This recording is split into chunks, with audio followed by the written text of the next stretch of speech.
Hola, hola, buenas tardes, ¿cómo andan? Vamos a empezar un nuevo Hola Adrián, todo episodio. muy bien, ¿tú qué tal? Muy bien. Vamos a iniciar un nuevo episodio de Los Cinco Elementos. Hoy volví a México, estoy en la ciudad de Querétaro. Él es Daniel Segovia, de Taller Segovia. ¿Cómo andás? Bien, bien, todo en orden en este domingo tan tranquilo. Bien. Bueno, estás en Querétaro. Bueno, ¿cómo es cuéntanos cómo es un domingo en Querétaro. ¿Qué es lo normal que hace ¿qué dice? ¿Queretarense? ¿Queretareño? Queretano, Queretano. Queretano, es una ciudad muy pequeña y muy aburrida. Pequeña, relativamente pequeña porque en realidad es muy grande, pero tenemos muy pocas cosas que hacer, la verdad.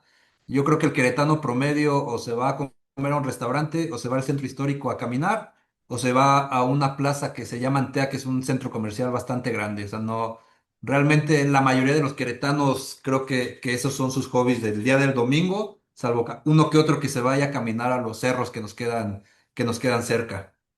¿Y hay algo en particular que se pueda almorzar? Lo típico, ¿no? El general, ¿no? Eh, ¿Cuál sería el almuerzo del domingo en familia? ¿Qué comerían? El domingo, como en todo México, huevos, huevos al gusto, les decimos acá que es el huevo con chilaquil cuando andas medio crudo porque te fuiste de fiesta el día anterior, el huevo con tocino, o sea, el huevo en todas las presentaciones que tú te imagines, eso es básico de cualquier restaurante que quiera darte un desayuno acá en Querétaro, acompañado de jugo de naranja y café, es lo más común, y tu pancito dulce, que acá no falta el pan dulce. Bien. Bueno, sos arquitecto. Es correcto, sí, arquitecto. ¿Y dónde estudiaste y por qué decidiste estudiar donde has estudiado? Ok, yo soy arquitecto egresado del Tecnológico de Monterrey, Campus Querétaro. Fue toda mi vida, yo quise ser albañil. Acá en México los albañiles son los que construyen las casas. Y fue gracias o no gracias, pero más bien por una plática con un tío de mi mamá, que él decía, no, mijo, es que no sea tonto. Él era albañil, él era maestro albañil, entonces él decía, no sea tonto, mijo, no estudie, no sea albañil, sea arquitecto, ¿verdad? El arquitecto pues le va mejor, ¿no? Entonces, por ese lado, pues sí, ya creciendo y viendo un poco que tienes unas mejores posibilidades, pues la arquitectura fue lo que me llamó. Y el TEC de Monterrey, al menos acá en Querétaro, es una institución privada, que sí tiene un poquito más de privilegio, por así decirlo, mejores oportunidades y demás. Entonces, al momento que me tocó a mí estudiar la universidad, pues mi papá fue el que me dijo, ¿sabes qué? Yo pensaría que la privada sí logramos hacer ese gasto para que tengas una mejor educación, ya que la escuela pública acá en Querétaro de repente puede ser bastante difícil en el sentido de que hay mucho faltismo de profesores, instalaciones no están tan adecuadas y etcétera, etcétera, etcétera. Bien. ¿Y tus padres a qué se dedicaban? ¿A qué se dedican? ¿Tienen algo que Pues ver? no, nada, nada que ver. Mi papá es ingeniero electricista, ya jubilado de una empresa gubernamental que es Comisión Federal de Electricidad. Mi mamá fue toda su vida o ha sido toda su vida. Ella dice que ama de casa, yo en verdad digo que es la contadora, abogada, todo lo que ocupa la familia. Al final mi papá se jubila de esta empresa y abre su empresa privada. Entonces mi mamá es realmente la que lleva toda la parte administrativa, económica, todo ese relajo. El hecho de ser albañil contra barra arquitecto viene de tu propia voluntad, de niñez, de que te gustaban las casas y empezó solo. Correcto, tengo un tío que se dedica a ser arquitecto y cuando era joven, yo era muy unido a mi primo, al hijo de mi tío. Entonces normalmente los fines de semana nos íbamos a ayudarle que a palear arena, que a No. mover bultos de una obra a otra. Entonces la verdad es que sí me llamaba mucho la atención desde chico, me volaba la cabeza ser capaz de construir algo y poder estar dentro de él. Eso a mí de chico me volaba la cabeza porque sí. Siento yo que siempre tuve esta beta más sensible, más artística dentro de la familia, que me llamaba la atención pintura, la escultura, todo este relajo, pero en particular me volaba la cabeza que en la arquitectura fueras capaz de imaginar, construir y luego estar adentro, eso era lo que me volaba la cabeza. Bueno, y ahora, bueno, Taller Daniel Segovia sos vos. Y bueno, ¿cómo fue el inicio? ¿Cómo llegaste a ser Taller Segovia? ¿Siempre fuiste independiente? empezaste a trabajar en una oficina grande y después te independizaste. ¿Cómo fue ese traspaso de alumno a tener tu propio estudio? Fue un camino yo creo que muy largo. Creo que me tardé más o menos desde que empecé a trabajar a tener la oficina mía propia unos 10 años más o menos. Empecé trabajando, recién me gradué y la verdad es que mi papá lo primero que me dijo, bueno, mijo, ya dejaste de jugar a las casitas, ahora sí vente a la empresa familiar, ¿no? Y ese comentario de su parte hizo que yo huyera de Querétaro, me fui a Ciudad de México, afortunadamente a una oficina grande, con Juan Pablo Serrano, su papá Francisco Serrano, quienes hicieron el aeropuerto, la Terminal 2 del aeropuerto. Es una familia de mucha tradición de arquitectura acá en México. Ahí estuve trabajando 6 meses y eso, la verdad es que abonó mucho a un cambio de perspectiva mío acerca de la arquitectura. O sea, estar en Ciudad de México, ver obra tan importante que tenemos en Ciudad de México, convivir con otro tipo de profesionistas que venían de otras universidades, también me hizo ver lo pequeño que es Querétaro y lo pequeño que es el TEC de Monterrey, ¿no? Estuve trabajando 6 meses en Ciudad de México y después me regresé a Querétaro porque yo quería empezar a ahorrar para irme a hacer una maestría y en México, pues no, o sea, en México como entraba la lana, salía la lana. Entonces me regresé a Querétaro a estudiar a trabajar en una oficina con Lalo Reins, que él para mí fue esta figura del arquitecto que yo buscaba, ¿no? Esta figura de apasionado por cada proyecto, fuera chico, grande, él atacaba todos los proyectos de esta manera. Estuve un año trabajando con él y ahí conocí a Carlo, que Carlo fue también una figura muy importante en mi desarrollo profesional. Con él y con César de Matorral abrimos una oficina que se llamaba Taller 3 en aquel entonces. El primero en salirse de esa oficina fue César, que justo desde un principio sabíamos, ¿no? Él iba más por esta beta paisajista, más por ese lado, pero como que todavía en esa juventud no nos hallábamos ninguno de los tres. Con Carlos estuve bastantes años teniendo una oficina en conjunto. Llega una crisis existencial, como a todos nos llega esta crisis existencial, donde decido irme a hacer la maestría de la que ya llevaba varios años ahorrando la lana para poder hacer, y me voy a España a hacer esta maestría en vivienda colectiva en Madrid. Y regresando de la maestría es cuando veo que es momento, ¿no? Momento de iniciar mi propia práctica. Y eso ha de haber sido por ahí del 2021, 2022, la verdad no tengo ¿cómo se llama? La fecha exacta. Y fue ese momento de hablar con Carlos, a persona a la que aprecio mucho y le tengo mucho cariño por el tema de que nos desarrollamos juntos. O sea, fue entrarle a los fregazos de la vida profesional y de la propia responsabilidad de ahora yo me pago, ahora tengo también personas que dependen de mí, todo este relajo. Y me decido separar y empiezo con Taller Segovia Molina, que ya lleva ahorita 2, 3 años. La verdad es que no tengo las fechas aquí cerca. Me parece que fue 2022, 2023 que empezamos Hace con poco, Casa. sos Hace nuevo. poco, sí, sí, sí, sí, con Casa Aguilar, que fue un proyecto bastante interesante, y que nos ha ido abriendo muchas puertas ya para tener un flujo de trabajo mucho más constante y tranquilo, ¿no? Bien. Bueno, Es- ¿cómo arrancamos? Ajá. ¿Cómo iniciamos? Iniciamos con un poquito con estas fotos que me parecieron bastante interesantes. Como todo arquitecto mexicano, admiración y respeto máximo a Luis Barragán. Creo que no hay un estudiante mexicano que no haya ido a esa casa. Son unas fotos de la fotógrafa Martirene Alcántara en un libro que publica una editorial que se llama Casa Barragán, su casa. Es muy interesante porque es el primer libro que yo veo de Barragán que todas las fotos las tenemos en blanco y negro. Mm. Entonces, es una manera muy rara, a mi parecer, de abstraer la obra de Barragán, porque creo que sin el color nos perdemos mucho esta gran obra maestra. Entonces, estas fotos que te muestro, creo que es una excelente analogía de cómo uno va construyendo un discurso en esta carrera de arquitectura. Estas son las fotos de estos puertas que le pone Barragán a las ventanas para que podamos tener oscuridad total en las recámaras. Entonces, es una serie de 4 fotografías donde se va apreciando en la primera ese hilito que no alcanza a cerrar del todo la puerta y cómo se van abriendo poco a poco.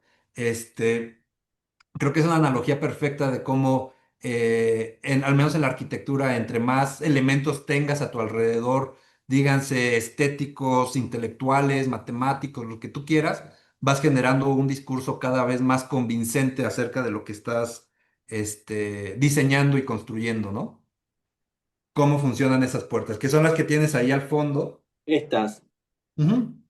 Sí, siempre haciendo esa referencia religiosa que tenía Barragán, tan arraigada en su ser.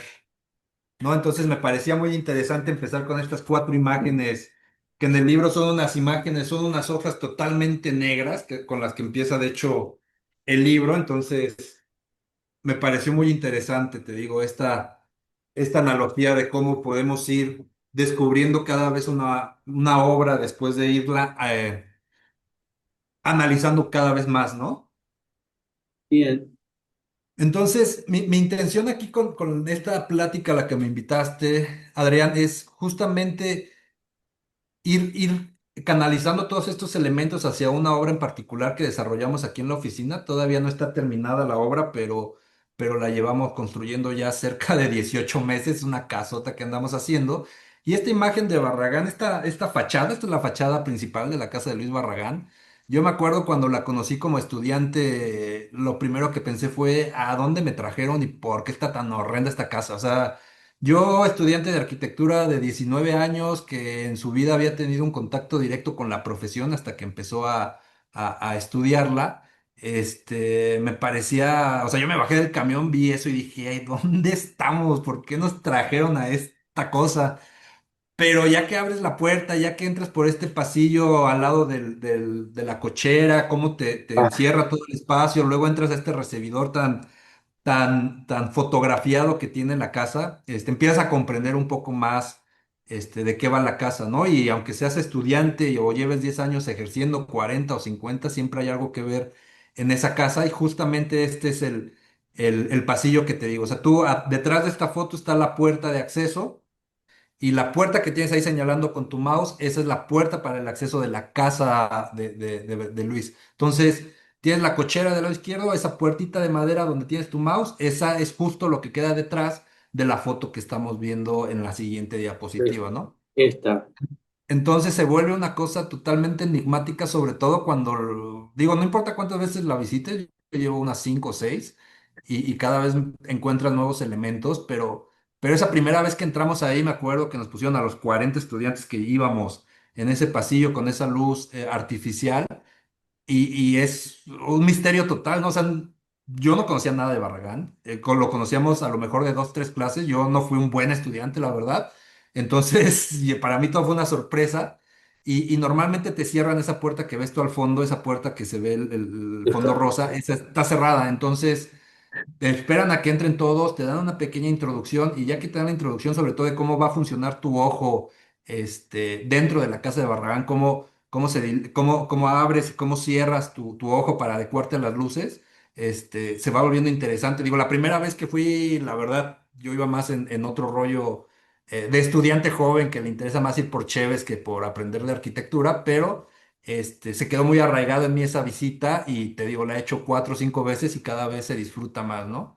Entonces, de la obra de Barragán yo te quisiera hablar específicamente de la luz que entra en este recibidor en la siguiente diapositiva, que a mí me parece uno de los detalles más interesantes de la casa. O sea, hay muchos, muchos elementos, pero a mí lo que más me llama la atención de Luis Barragán es cómo utiliza las diferentes alturas para todos los plafones, cómo logra esta luz que entra e ilumina el cuadro de Matías Geritz, que a su vez rebota en en todo este vestíbulo que está a una doble altura.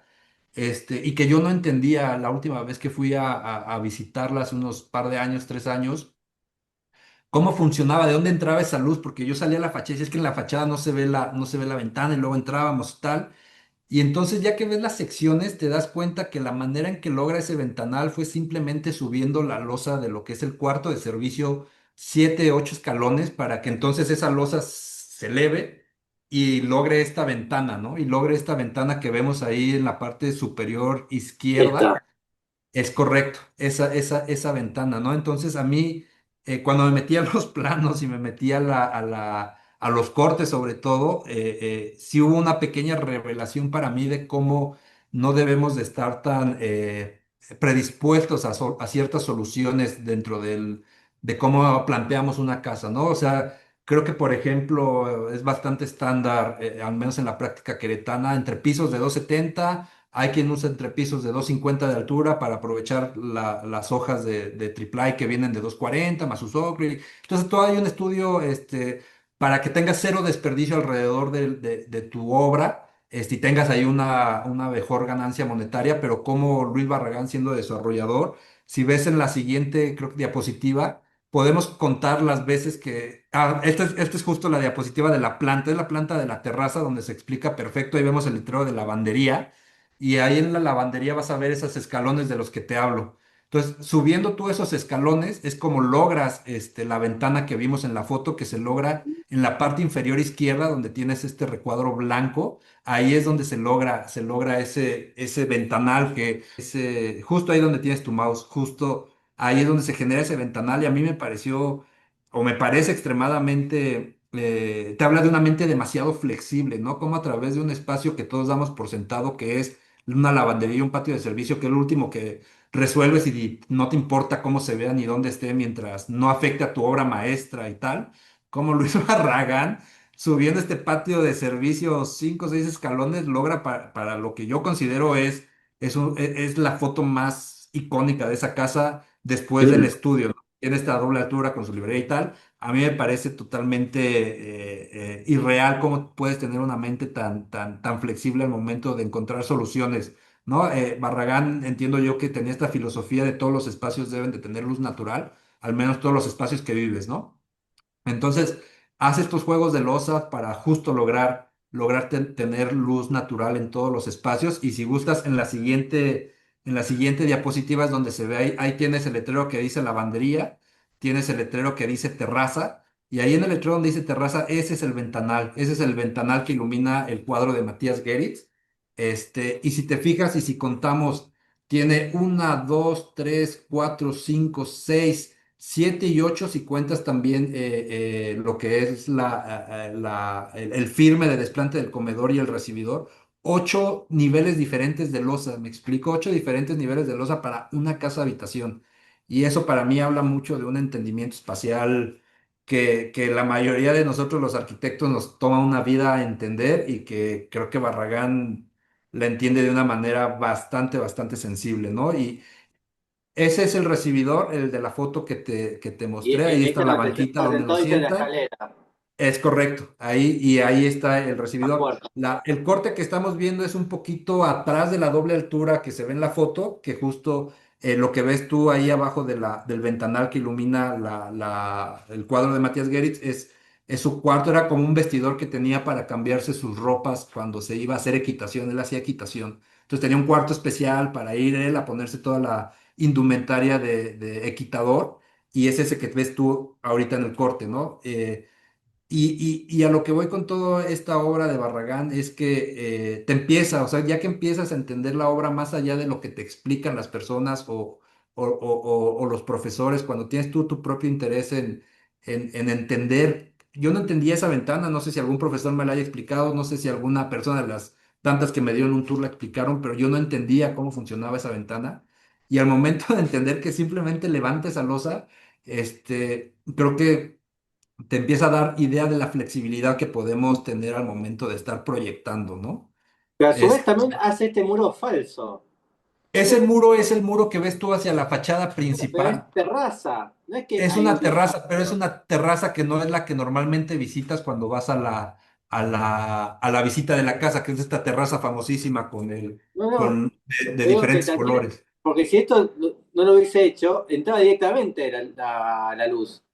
Correcto, correcto, correcto. Y la verías desde la fachada, tendrías una idea muy Exacto, clara de que está un plano más hacia atrás, ¿no? Entonces, justo Barragán lo que hace era que en aquel entonces que él construyó su casa, pues no había ninguna casa habitación. De hecho, el nivel del nivel de la barda de esa terraza era más abajo originalmente, pero ya una vez que empiezan a desarrollar todo el barrio y que se empiezan a ver casas desde las terrazas, la Fundación Barragán decide levantar más los muros para conservar la idea de Barragán de que se tenía que ver solamente el cielo, ¿no?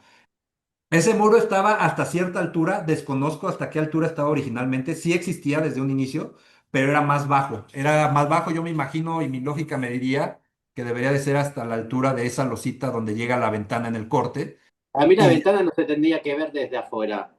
correcto, y ya después la levantaron justo porque la idea de Barragán en sus terrazas era que no vieran más que cielo, o sea, obligarte a esa vista celestial, ¿no? Que él era muy, muy, muy religioso y es exactamente eso que estás viendo, Claro, exacto. sería esto acá Exacto, arriba. entonces, donde ves tú el árbol a tu lado derecho, ahí es donde está la terraza donde normalmente te dejan pasar, que es la que tiene todos los colores y demás. Y al lado izquierdo, arriba de la cochera, es donde tenemos esta terraza que yo entiendo que es más de servicio, que la divide de hecho un muro, la terraza social, por así decirle, de esta terraza privada. Pero esta casa que de repente se vuelve laberíntica, Claro, a es mí me esta. parece. Correcto, exactamente es esa, exactamente es eso. Ahí es donde está el ventanal, ahí, en ese muro, exactamente ese muro que acabas de mover el mouse, ahí es donde está realmente esa ventana que ilumina todo el hall de acceso. Y luego este corte, pues nada más te lo puse de nuevo para ilustrar cómo es que tiene un montón de diferentes alturas en sus losas. Si las cuentas de nuevo es una, dos, tres, cuatro, cinco, más aparte en el nivel cero de la casa tienes otras tres alturas, ¿no? Y ahí justo vas a ver lo que te acabo de explicar, este muro que divide la terraza del lado derecho, que es la social, que es a la que te dejan entrar cuando vas de visita, y la del lado izquierdo, que es la que permite el ventanal del acceso y que esa no, esa es privada, esa terraza del lado izquierdo, yo al menos nunca he entrado, y entiendo que es privada, no la abren al público normalmente. Claro, para no ver la terraza de Gerrit debe ser, para no perder el secreto. Yo pienso que es para que no veas una persona ahí caminando mientras estás tú en el acceso principal. Y bueno, retomando la casa Barragán, que era esta fachada, te digo, yo la vi, y dije, ¿qué es esto? Toda gris, toda cerrada, tres ventanas. Y al final del día la casa se planteó, esta casa es casa 540, es la casa que estamos terminando hoy en día. Es en un fraccionamiento aquí en Querétaro que se llama El Refugio. Creo yo que fue de los primeros fraccionamientos. En Querétaro, un fraccionamiento privado, un club como le quieras llamar, no pegaba. El queretano no quería vivir en fraccionamientos cerrados, y mucho tiempo les tomó mucho trabajo a las desarrolladoras lograr vender estos tipos de terreno. Hoy en día el refugio ya hasta se considera una colonia o un fraccionamiento viejo, o sea, ya está habitado en su mayor parte, es un desarrollo gigantesco de casas. Y aquí es donde planteamos esta casa son alrededor de 450 metros cuadrados, tiene 11 metros de frente por 25 de fondo y el terreno tiene una forma un poco piramidal que va cerrando en el fondo de la casa, ¿no? Este cliente nos llega justo porque vio otra casa muy cerca en el mismo fraccionamiento que es Casa Aguilar, que también plantea mucho este tipo de fachada ciega, ¿no? Parte de lo que hacemos aquí en la oficina es intentar concientizar a los clientes de ciertas cosas. Por ejemplo, lo primero para mí es una privacidad, tiene que ser esencial en las casas y muchas veces cuando les estamos empezando a vender los proyectos, les dejamos el ejercicio de ve las casas donde vives ahorita y ve cuántas de esas casas tienen ventanas hacia la calle y cuántas de esas ventanas hacia la calle tienen una cortina que están constantemente cerradas. O sea, no sirven. ¿Por qué? Porque tú lo que quieres es privacidad, no quieres levantarte en tu cuarto y resulta que está pasando el vecino mientras pasea el perro y tú apenas te estás levantando, ¿no? Entonces, muchas veces ese argumento es suficiente para que el cliente empiece a entender un poquito más los beneficios de fachadas ciegas. En particular, este cliente soñado, o sea, realmente una sola requerimiento inamovible tuvimos que fue, quiero un vitral dentro de la casa. Entonces, la cliente, la esposa, es un matrimonio joven con una niñita, que a futuro ellos me dijeron una familia de cinco.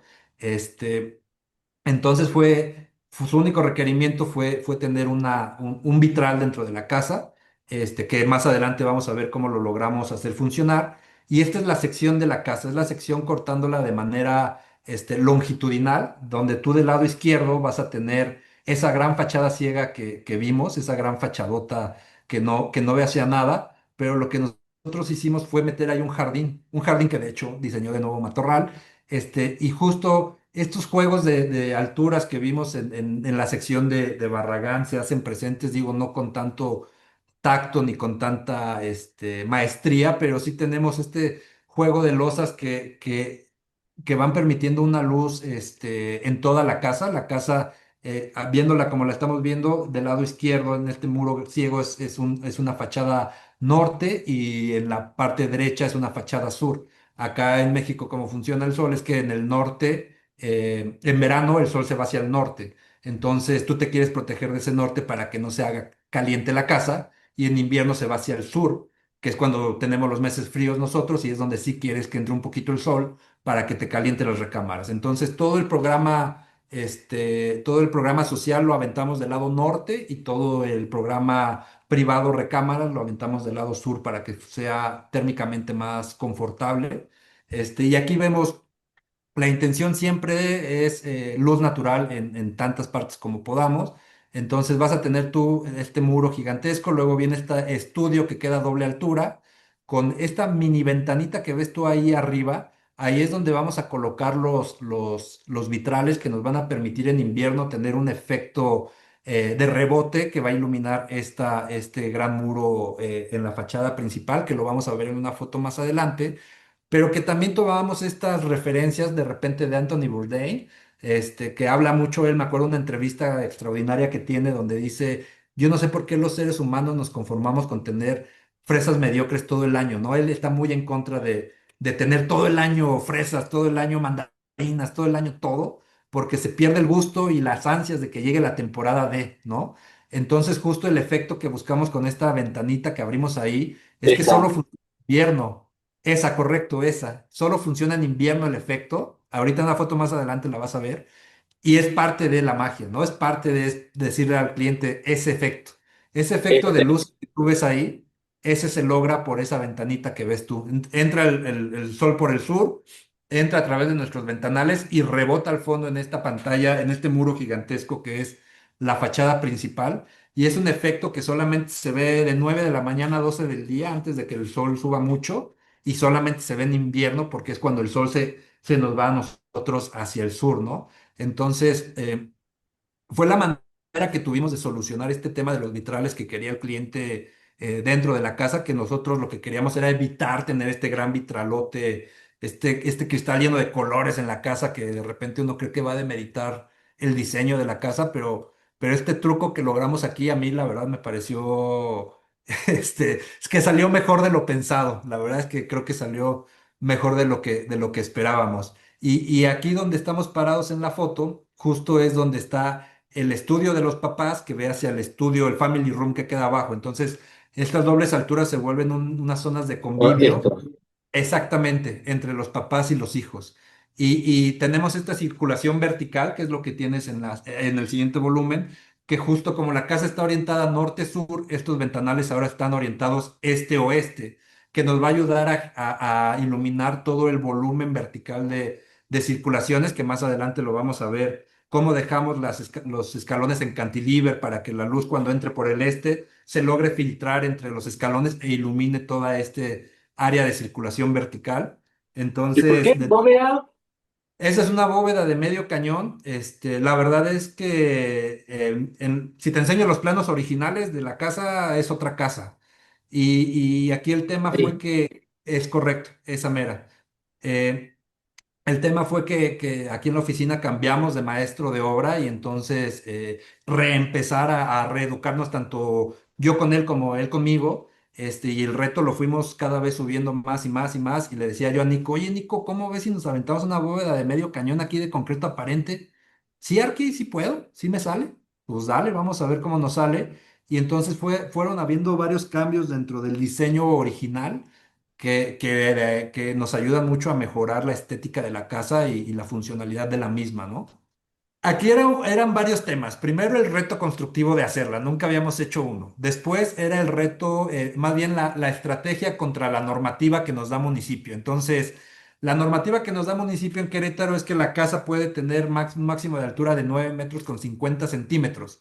Y si nosotros hubiéramos dejado una losa plana en esa zona, nos hubiera quedado un entrepiso de dos, no, de 1,80 más o menos. Entonces se hubiera hecho muy incómoda el acceso al roof, que más adelante vamos a ver. Entonces lo que dijimos, mira, una bóveda de medio cañón, sí vamos a violar el reglamento, pero nada más va a ser en este pedacito, ¿no? Que es justo la parte central donde aventamos la losa 30 centímetros más para arriba para tener un espacio de 2,10 de entrepiso y podamos entrar de manera más accesible a la losa, al roof, ¿no? Oh, Otra vez referencia a Barragán con esta luz. Ahí lo que estamos viendo es el baño de la recámara principal. Te digo, la casa sigue en obra. Ya no alcancé, no quise actualizarte las fotos porque estas nos las tomó un buen amigo nuestro.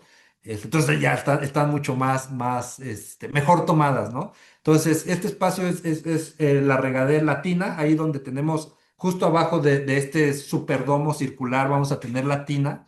Después tenemos lo que es la regadera y todo esto se va a cerrar con una cortina de baño que el cliente dijo, oye, normalmente acá en México se cierran con cristal los baños, las regaderas, y le planteamos la idea de usar una cortina que todavía no logramos fabricar porque no hay quien se aviente la chamba, pero que al final del día pues intentamos solucionar para estar, la casa se tiene que entregar el siguiente fin de semana.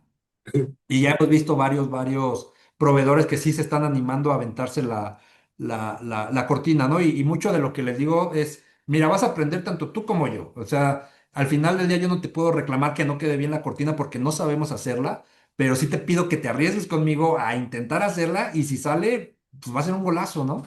Entonces estamos justo con una proveedora que ya logró acceder a decir que sí, ya encontramos la tela adecuada porque no es tela al final, es un plástico para el sí. baño, la regadera. Pero justo esto, y lo vamos a ir viendo un poquito más adelante, ese gusto por ir buscando cada vez más detalles, ¿no? Cada vez más detalles. Esto era lo que te comentaba, las escaleras en cantilever. Ahí en la foto que te puse en la presentación ya están forradas de madera, o sea, ya no se ve ahí la estructura de acero como la ves ahorita, pero justamente la idea es que entre esa luz, o sea, que entre esa luz que nos ayude a iluminar este cubo vertical de escalones y no se vuelva un espacio tan castigado con la luz, ¿sale? Que termina con la bóveda, esta es la bóveda. Es correcto, y termina con la bóveda que tenemos para accesar al rooftop que tenemos ahí.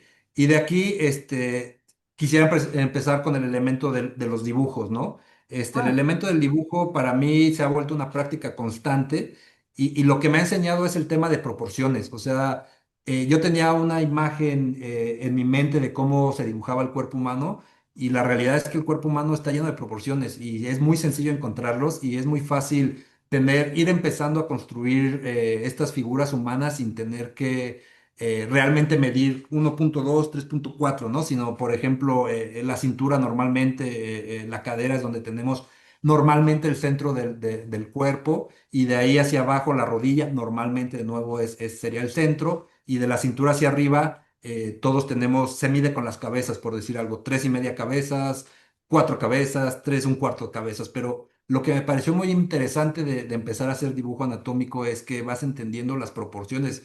O sea, tú ves tu mano, ves tu pie, pero no te das cuenta de lo grande o las chicas que son, ¿no? Generalmente, no sé, yo calzo del 28 y la mano tiene también 28 centímetros, la cabeza tiene 28 centímetros. Digo, no exactos, ¿verdad? Pero son proporciones muy similares que cuando empiezas a dibujar por estética, los dibujas muy pequeñitos, ¿no? Los pies y las manos porque crees que son pequeñas, pero ya que mides referencias, te das cuenta que son del tamaño de la cabeza, ¿no? mm. Este, y Pero en son realidad estos temas. dibujás, cuando te enseñan dibujo humano, vas a ver que en la cara te dicen, no me acuerdo, la nariz es dos narices, ¿no? Te van como geométricamente, bueno, Da Vinci lo hizo, ¿no? También. Ahí está el gran plano, ¿no? De todo dibujante. Donde ven Ajá, cada extensión de la mano, la puedes ir como trasladando, ¿no? Eh, exactamente, sí. Sí, y que a mí me pareció que además cada cuerpo humano es diferente. Entonces, lo que en el modelo anterior dibujaste y encontraste perfectamente su centro, en el que sigue resulta que el torso no son 3 cabezas, son 4. Y entonces, si ya te guiaste por las referencias que tenías anteriormente, ya te queda deforme el dibujo. Y es una constante búsqueda de referencias para poder lograr imágenes estéticas, ¿no? Y que uno pensaría que en la naturaleza, que son temas mucho más orgánicos, de repente es más difícil encontrar esos patrones, pero la realidad creo yo es que es bastante sencillo y es muy fácil o es necesario trasladar todo esto a lo que es la arquitectura porque te da ritmos, te da funciones, te va dando ciertas cosas que le aportan mucho a lo estético y no necesariamente conllevan un sobrecosto ni conllevan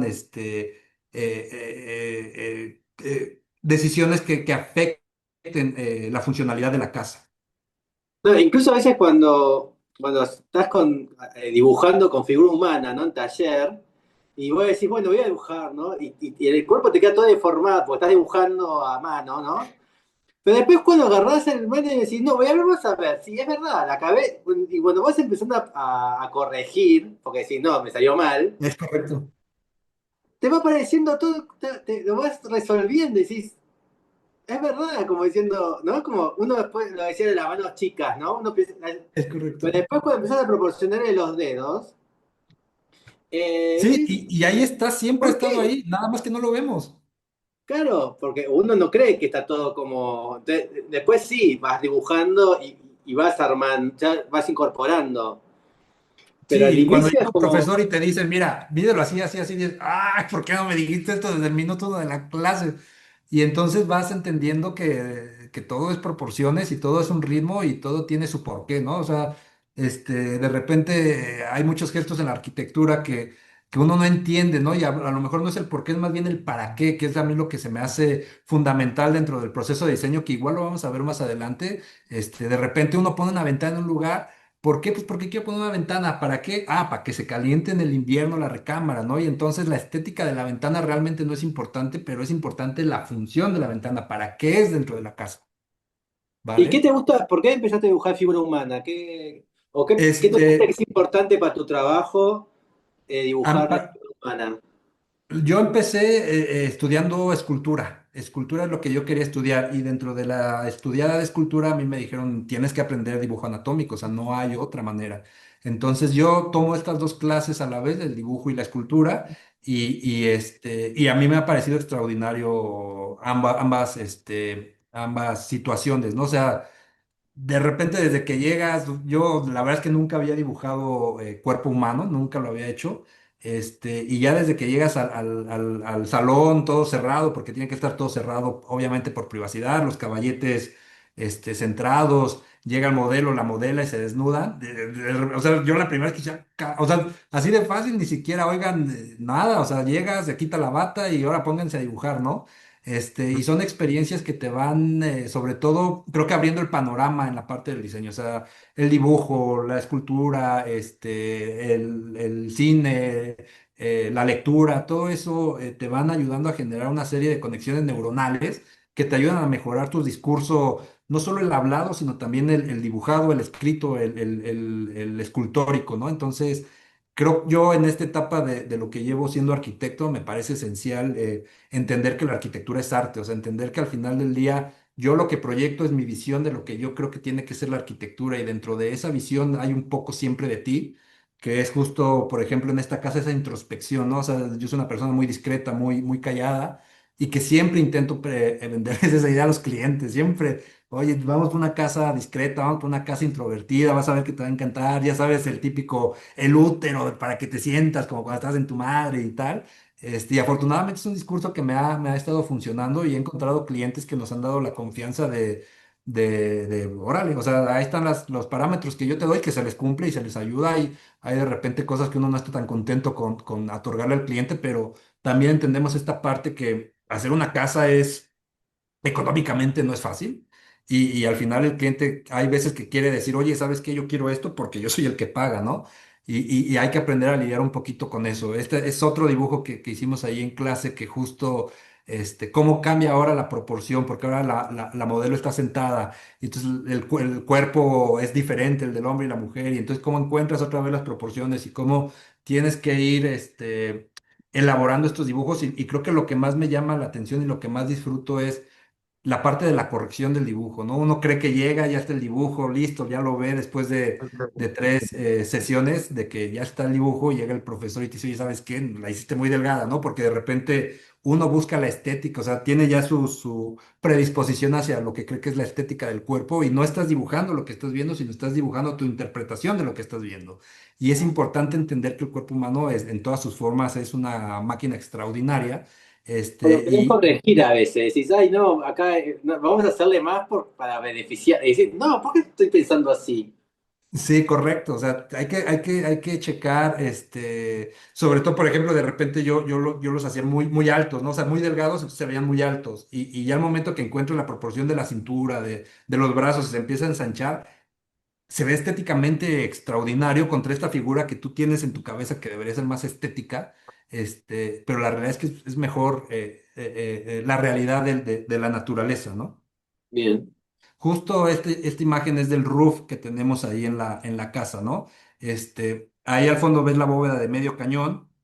Estas 5 tótems que vemos en primer plano son domos que entran a los baños a doble altura, dentro de la sección. Si quieres, nos podemos regresar a la sección para que veamos cómo funcionan estos domos, que son una cosa tremenda. La verdad es que nos hemos dado cuenta que funcionan, pero justo ahí donde tienes el mouse, ahí justamente, ese es el domo que atraviesa el cuarto de servicio que queda atrás exactamente ahí queda el cuarto de servicio, y eso es lo que alcanzas a ver en el roof, ¿no? Entonces, estos baños a doble altura que a mí la primera vez que los logramos me pareció extraordinario, esa cambia de escala cuando estás tan vulnerable, ¿no? Porque estás bañando, te estás desnudo, pero no tienes un techo, porque al final del día el techo que nosotros ponemos es un domo de cristal, entonces volteas al cielo, otra vez Barragán, o sea, ves al cielo. Ves al cielo, se me olvidó ponerte por aquí una imagen de cómo se ve el domo desde la regadera, pero la idea es mucho, planteamos esta quinta fachada, ¿no? La quinta fachada que yo pienso que en la escuela nos enseñan cómo se ve desde arriba la quinta fachada, pero realmente es cómo vemos nosotros desde la casa esa quinta fachada, que es el cielo, ¿no? Entonces, que empiezas a usar estos tipos de fugas para que justo te estás bañando, levantas la vista y tienes el cielo ahí, o si es de noche una oscuridad, que también te hace vulnerable, ¿no? A la mano derecha de la foto alcanzas a ver el domo, que es el domo que vimos, donde iría la regadera ¿cómo se llama? Y la tina de la recámara principal. Y aquí, como vendimos esta parte del proyecto, este roof tan elaborado, les dije yo a la pareja, dije, miren, aquí es donde los niños, cuando sean grandes, se van a echar el primer cigarro, se van a echar la primer cheve, donde se van a esconder de ustedes, pero mientras va a ser un lugar de juego, ¿no? Y la primera vez que subimos ahí con los clientes y con su niñita, lo primero que hizo fue esconderse entre esos tótems, que justo eso era lo que yo les estaba vendiendo. Les dije, es que va a ser un espacio lúdico.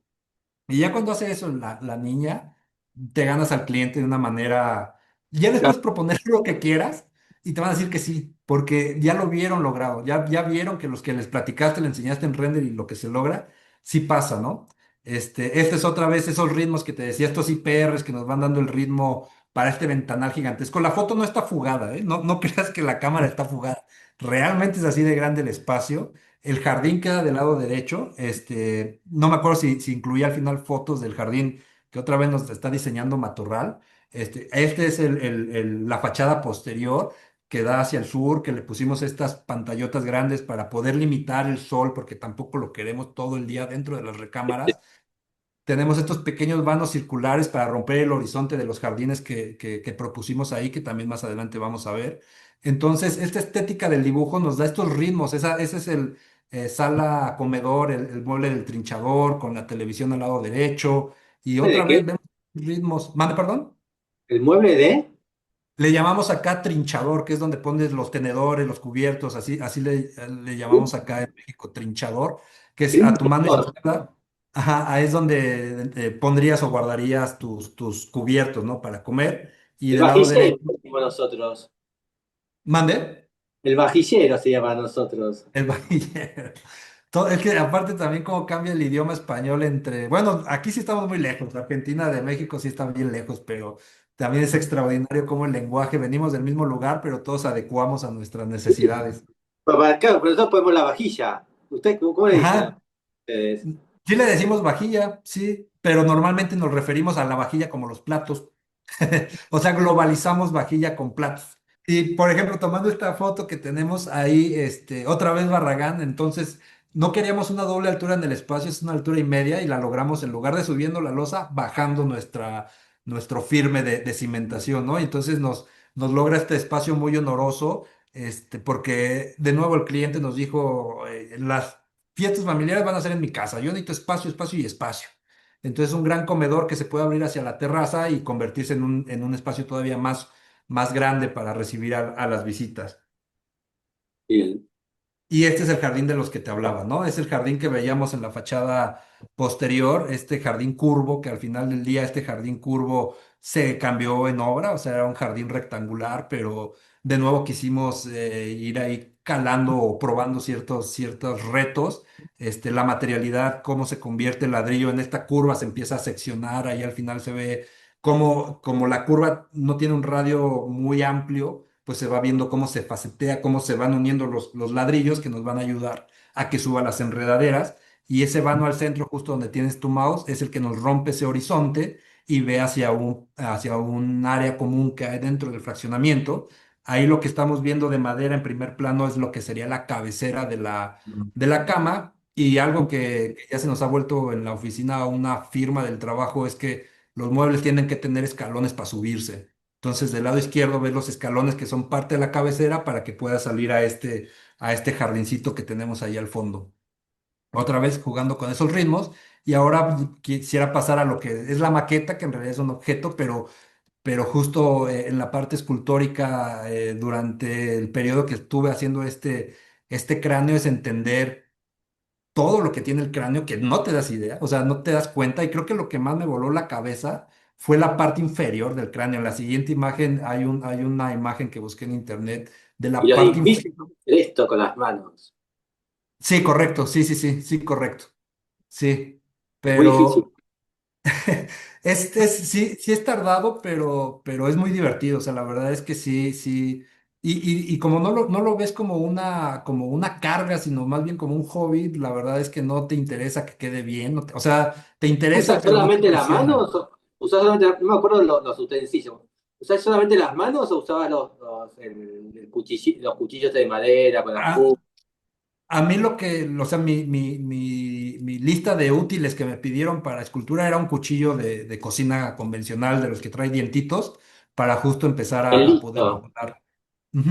Es lo único que se usa en esta escultura en específico. Ah, y después hay hay diferentes, con diferentes puntas, ¿no? Ujú. Sí, ya después agarras otros utensilios más pequeñitos que te ayudan a sacar bien el barro de donde tiene que salir para dar las calidades que quieres y se entienda mejor la escultura, pero justo aquí creo que es ir entendiendo, por ejemplo, cosas que me hicieron total sentido cuando me los dijeron tienes que esculpir con sombras, ¿no? Entonces, cuando te das cuenta que la luz proyecta una sombra dentro del objeto que estás copiando en la escultura, eso te ayuda a entender que hay diferentes profundidades dentro del mismo cráneo. Entonces, ya no estás esculpiendo un cráneo, estás buscando cómo hacer para que la sombra sea igual y por ende, cuando haces el zoom out, ya el cráneo se ve como cráneo, ¿no? Porque al principio, si te enseño las primeras fotos de esto, estaba muy extraño. Y esto era lo que te quería enseñar, la parte inferior del cráneo. Yo nunca, porque dentro de este estudiar escultura tenemos un cráneo real, es un cráneo real el que esculpes. Yo no tenía idea cómo se ve un cráneo por abajo. Cómo se ve un cráneo por abajo, las fosas nasales, los globos oculares son los orificios que vemos ahí, y este gran orificio del centro, que es por donde sale la espina dorsal, donde se conectan todos los nervios con el cerebro. Yo en mi vida lo había visto y me voló la cabeza la complejidad que hay dentro de algo que damos tan sentado. O sea, normalmente el cráneo lo vemos dibujado como en las fotos de la escultura, ¿no? De lado, de frente. Y es raro verlo por detrás, ¿no? Que muy sencillo, por así decirlo, pero por debajo a mí me voló la cabeza, de verdad.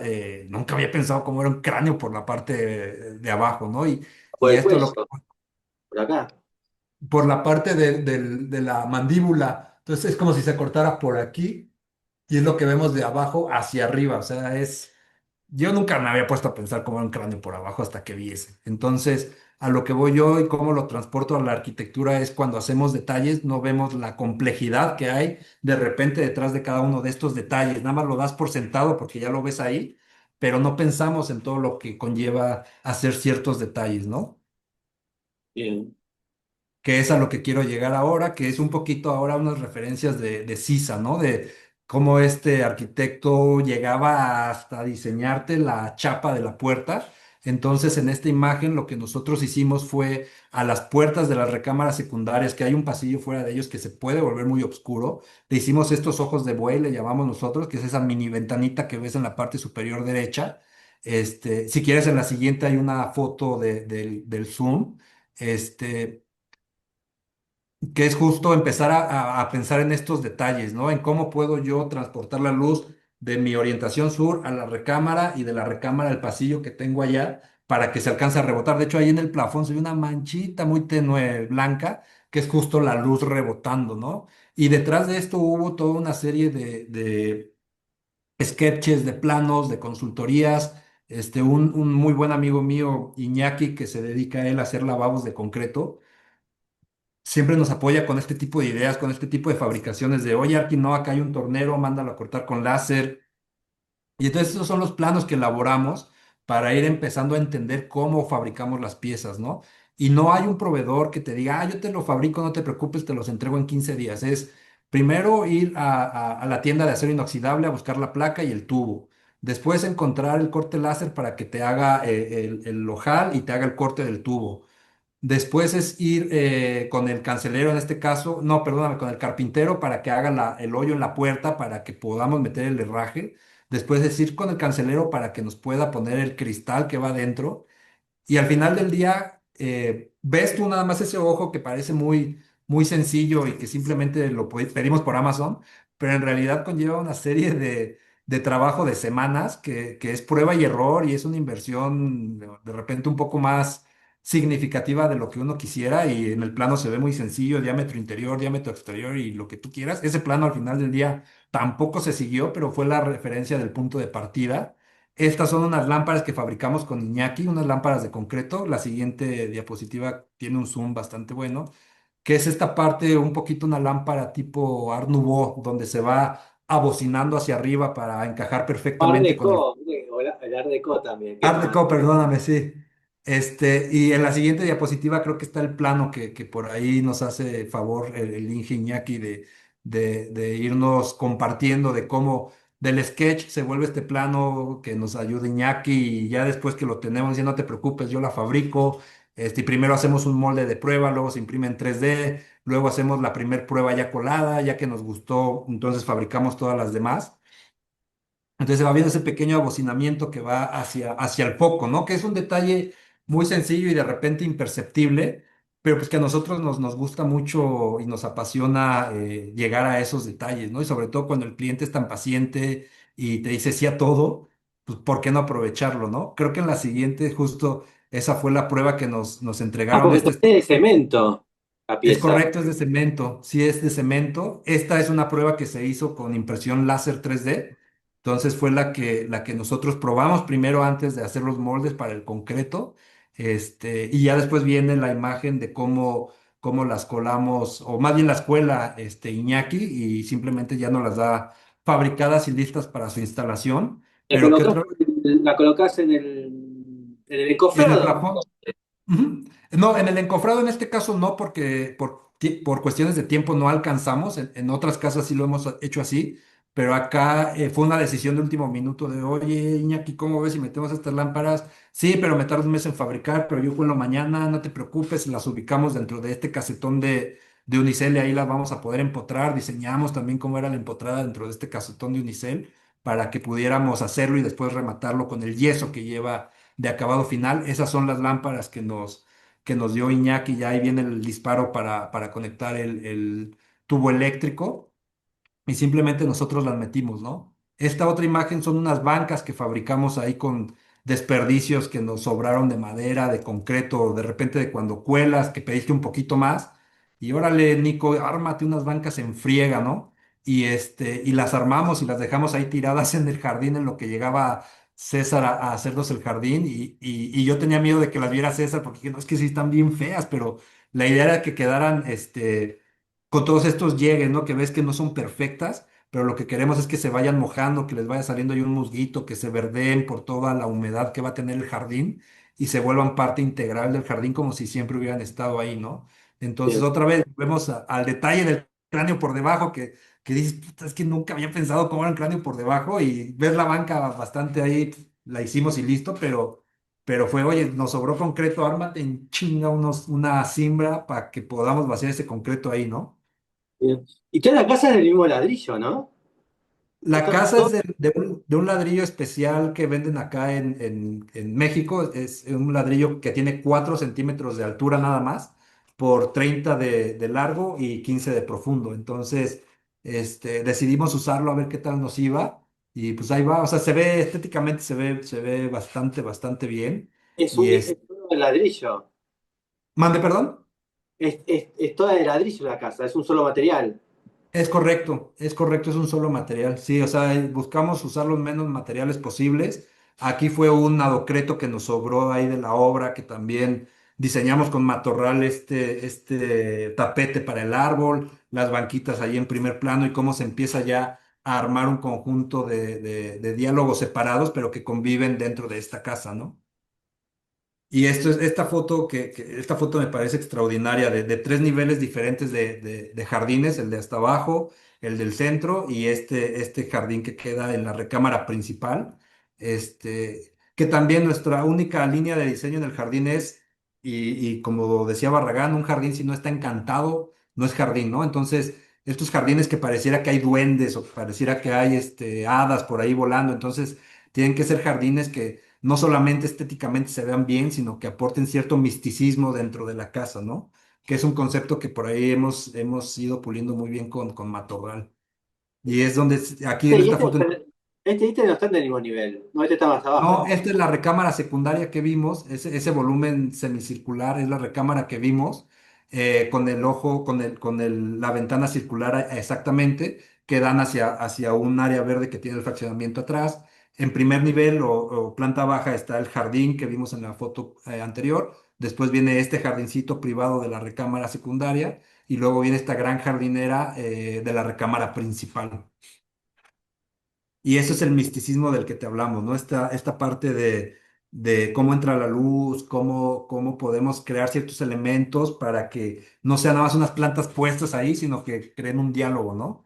Esa banca, otra vez esa banca que vemos ahí es la columna de la casa, o sea, es esta columnota de 50 centímetros que sube y que es la que nos evita que se nos caiga la casa. A mí se me hizo muy gracioso continuarla dentro del jardincito y se volviera una banca. Entonces le digo al cliente, tienes la columna que te sostiene la casa y tienes esta banquita que te sostiene tus nalgas, ¿no? O sea, al final del día lo que sostiene tu casa, tú también te puedes sentar arriba literalmente de La esa columna misma columna. sale un poco de la losa. Es correcto, sale 50 centímetros y te queda a nivel de asiento la banca. Y lo último son las libretas, ¿no? El objeto que mencionas ahí dentro de estos 5 elementos es esta libreta que para mí se ha vuelto una cosa extraordinaria. Las Moleskine que conocemos acá en México, que tiene la leyenda de que era donde dibujaba Da Vinci y no sé qué tanto. A mí cuando me las presentaron en la universidad se me hicieron un objeto que no se ha separado de mí. O sea, siempre dibujo en estas libretas y lo que aprendí con el tiempo es que tienes que tener dos, una para las cuentas y otra para los dibujos. Porque si no estás haciendo acá el sketch de la casa súper bonito y tal, y de repente la siguiente página es todo lo que hay que pagar de trabajos a los maestros y la cuantificación del piso, entonces de repente se vuelve medio frustrante no poder dibujar y ver unas cuentas que hay que hacer, ¿no? Entonces, lo que aprendí justamente es a separarlas, que es lo que quería ilustrar con estas fotos, ¿no? La del lado izquierdo trae las cuentas, mi cuantificación de yeso, cuánto tengo que pagar, y la del lado derecho son los primeros intentos de las lámparas que nos decía Iñaki, hay que hacer unas lámparas, Arqui. Entonces, esos contrastes también creo que son buenos separarlos de repente, ¿no? Esa parte cuantitativa y un poco más aburrida, que realmente es lo que te da para vivir, pero que uno quiere siempre tener su libreta perfecta llena de sketches de cómo podría funcionar una lámpara, por ejemplo, ¿no? Entonces, estos objetos para mí, el cuaderno de sketch, el cuaderno de cuentas se ha vuelto mis objetos favoritos dentro de la parte de arquitectura. Y no los mezclas, y no se te mezclan. No, pues es que son cuadernos totalmente separados, o sea, son dos, o sea, son dos cuadernos y de repente meto un dibujo a lo mejor en el de las cuentas, pero procuro no porque sí respeto sus usos de cada uno. Bien. hay que seguir dibujando, te motiva. Y también las cuentas te hace ser un poquito más disciplinado, al menos para mí en ese aspecto. Ver también mi cuaderno de cuentas me hace recordar que tengo que cobrar.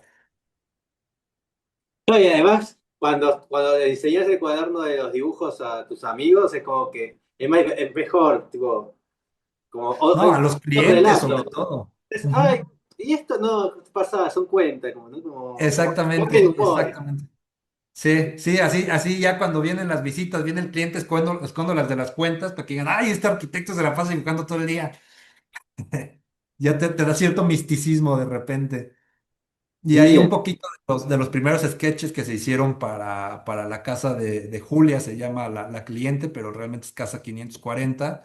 Digo, un poco desproporcionados, lo que sea, pero ya empiezas a entender cómo quieres que actúe la luz dentro de, o sea, son primeros sketches que van evolucionando, y vas planteando ciertas fachadas y vas viendo cómo va evolucionando todo este relajo. bien.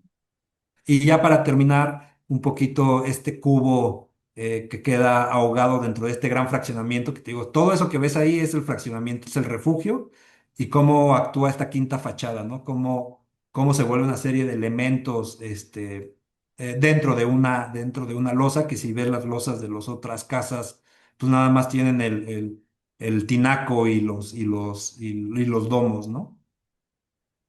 Y creo que esa es la última imagen, creo que Es ya la última. Claro, y acá, terminamos. igual, es verdad, es como que se ve muy cerrada la casa, pero hay luz por todos lados. Es muy Es luminoso. correcto, sí. Sí, o sea, te digo de nuevo, el corte para mí es la parte más elemental dentro de esta parte de estas cajas ciegas que parecen No, que por no van. dentro se ilumina por la azotea, por los elementos Ujú, de la azotea. correcto.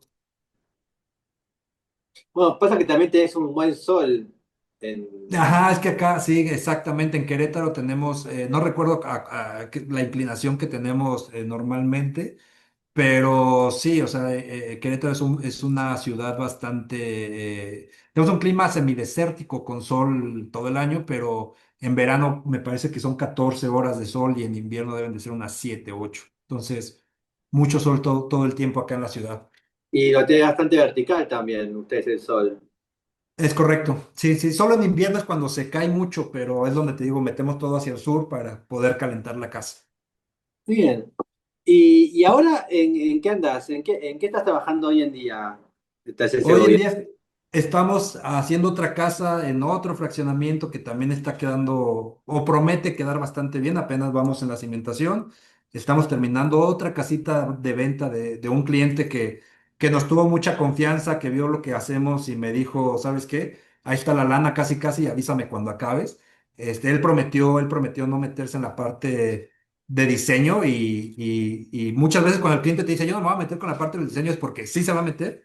Él realmente nada, o sea, no se cambió nada a la casa desde el primer bosquejo, entonces andamos ahí, casa habitación es lo que más nos deja, nos da chamba, y también la parte de familiar, que es esta parte de ingenieros eléctricos que hacen alta y media tensión, nosotros los apoyamos con su obra civil de cuartos para transformadores y demás, que es mucho más aburrido, pero ayuda a tener un flujo de efectivo para el funcionamiento de la oficina. Y siempre en viviendas. Siempre en viviendas, sí, siempre en viviendas y ahorita estamos también construyendo una nave industrial, una bodegota, pero sí, la práctica a mí siempre me ha interesado la vivienda, por eso hice la maestría en vivienda colectiva, y espero en algunos años ya poder empezar a tener algún cliente que nos tenga la confianza para un multifamiliar, algo un poquito más grande, pero pues es poco a poco, ¿no? O sea, es poco a poco ir creciendo en la parte de clientelar. ¿Y por qué te interesó la vivienda cuando hiciste el máster? ¿Qué veías en la vivienda que te gustaba? Que todo es diferente, o sea, siempre es diferente el cliente, no puedes tener la misma casa para el mismo cliente, o sea, no hay manera que puedas tú venderle la misma casa a otra persona, no. De hecho, cuando parte de nuestra manera de vender hacia los clientes es llevarlos de visita a una que estemos haciendo, terminando, y lo primero que les digo es, yo no te quiero hacer esta casa que estás viendo, lo que quiero es que veas la calidad de trabajo que hay detrás de ella, la calidad Claro. de horas. Yo les digo hora nalga, que es la hora que estás trabaje y trabaje para que la casa funcione y quede perfecta. Eso es lo que me gusta mucho hacer con el cliente, llevarlos y que vean lo que hacemos. Y la verdad es que hay muchos clientes que les enseñan lo que haces y se echan para atrás, ¿no? Porque a lo mejor no les gusta o están buscando algo, pero justo ese embudo que hemos creado nos ayuda a tener a lo mejor pocos clientes, pero todos dentro de la línea de lo que hacemos. Bien. Y después, bueno, en la obra que fuimos viendo, no hay ningún tipo de ornamentación. Y los materiales son tal como son. ¿Eso es una cuestión que lo mantenés siempre o fue una cuestión del cliente? ¿Cuál es la cuestión como de la estética La tuya? estética, yo en esta pregunta es una anécdota de cuando hice la entrevista para la maestría. Antes de yo irme a hacer la maestría, sí usábamos 7, 8, hasta 10 materiales diferentes. O sea, sí había mucho cambio de material. Y cuando tuve la entrevista con el director de la maestría, todo salió muy bien y me dice, te voy a dar un consejo profesional. No uses tanto material, abruma tanto material. Y fue algo que se me metió acá. Y la verdad es que hacer caso a ese consejo que me dio esta persona que conoció mi portafolio en 10 minutos y una entrevista de 2 horas, para mí la verdad se volvió una piedra angular del diseño, porque usar el mismo material o usar la menos cantidad de material posible te da una mejor manera, te da una oportunidad a dominarlo de una mejor manera, ¿no? Porque cuando usas diferente, que si cantera, que si granito, que si tal, que si esto, pues resulta que te está metiendo el agua por la pared que hiciste de granito y porque te olvidó sellarla, porque no sabías que el granito se sellaba, ¿no? Entonces, en este ladrillito ya sabemos que el ladrillo los tenemos que sellar porque lo tenemos que sellar. O sea, vas volviéndote un maestro, por así decirlo, y no yo, el maestro albañil se va volviendo una eminencia usando estos sistemas constructivos porque lo practican. O sea, esta casa que viste, la otra que ya empezamos a construir, es con el mismo ladrillo, o sea, es el mismo ladrillo. Entonces ya todo lo que le aprendimos a esta de por dónde se mete el agua, por dónde se mancha, ya para la que sigue ya lo tenemos totalmente dominado y tiene que ser un resultado mejor, ¿no? Igual tiene toda una estructura de hormigón o es portante el ladrillo, ¿no? No, no, no, no. Nosotros es hormigón o sea, tenemos una estructura ahogada dentro de todos los muros que es independiente a los muros y es lo que nos sostiene la casa. Con el ingeniero estructurista llegamos a la conclusión que esa era la mejor decisión, o sea, tener un esqueleto de concreto que sea lo que sostiene la casa y no depender de estos muros que si le metemos la carga a los muros y como son aparentes pueden llegar a tronar, a tener un movimiento y salir una grieta significativa. Decidimos mejor una estructura de concreto Así que bastante. funciona como cerramiento y también como revestimiento por momentos. Exactamente así. O sea, estás de cuenta de una estructura revestida por este ladrillo, así, así de sencillo. Y hay momentos que es muro de cerramiento.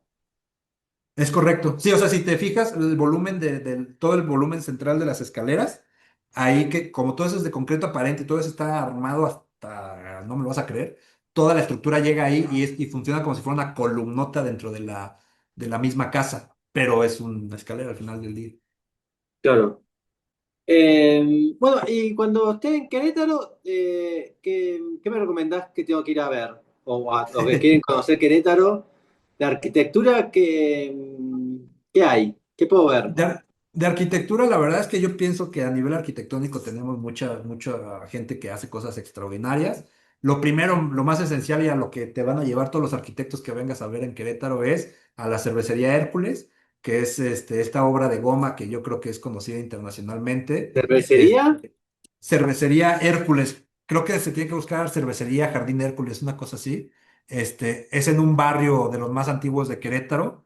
Era una fábrica de telas, y ellos hicieron ahí una intervención para volver la cervecería. Y entonces se vuelve un espacio. Esa cervecería, día que vayas, a la hora que vayas, está lleno. O sea, es extraordinaria cómo tan buena arquitectura logra volver un negocio tan bueno. Justamente es eso que estás viendo, la foto que tienes, la primerita foto, ese es el Jardín Hércules. Si bajas un poco, la siguiente y la que sigue, ay, güey, justo es una fábrica si no busca Hotel Hércules, porque dentro de todo esto dentro de todo el programa tienen eh, exactamente. O sea, eso era una fábrica de telas con un casco de Hacienda, tenía un reloj, todo esto lo han ido ellos, ¿cómo se dice? ay, se me fue, Como rehabilitando. rehabilitando, exactamente. Entonces la fuente es la fuente original de principios de los 1900. La fábrica no le movieron un solo pelo, solamente han ido adecuando. De hecho, los aplanados es lo mismo, los aplanados son los originales. Entonces, yo creo que ese es todo el arquitecto que viene a Querétaro, lo primero que hacemos es llevarlos ahí porque es una obra de bastante valor arquitectónico. Después está el centro histórico de Querétaro, que también es muy, muy bonito, está muy, muy limpio, es muy ameno caminar en él, hay bares, hay restaurantes. Está el acueducto, que también es ¿cómo se llama? Una referencia de la ciudad. Y la ventaja que tenemos en Querétaro es que tenemos muy cerca pueblos que se les llaman pueblos mágicos, pueblos que son pueblos pequeños, pero que tienen cierto encanto. Por ejemplo, Bernal, que tiene ahí una de las peñas más grandes del mundo. Entonces, hay varios que hacer cerca aquí de Querétaro también. Muy bien, ahí estamos viendo. Sí, ahí está. Sí, sí, es extraordinario el trabajo que hacen estos arquitectos de acá de Querétaro. Muy bien, ahí está. Sí, ahí estaba viendo que con Matorral él hizo el sauna, la parte Ellos del hicieron, spa. ajá, creo que justo esa imagen que pusiste, eso, ellos hicieron ese paisajismo, Sí, justamente. ahí me estoy acordando. Todo este paisajismo es de Matorral. Exactamente, sí, sí, sí, todo eso. De hecho, me llevaron de visita y cuando lo estaban haciendo para justo que estábamos haciendo otra casa, me dijeron, mira, traemos estas ideas, hay que hacer algo similar a esto que ya estamos probando por acá, ¿no? Bien, bien.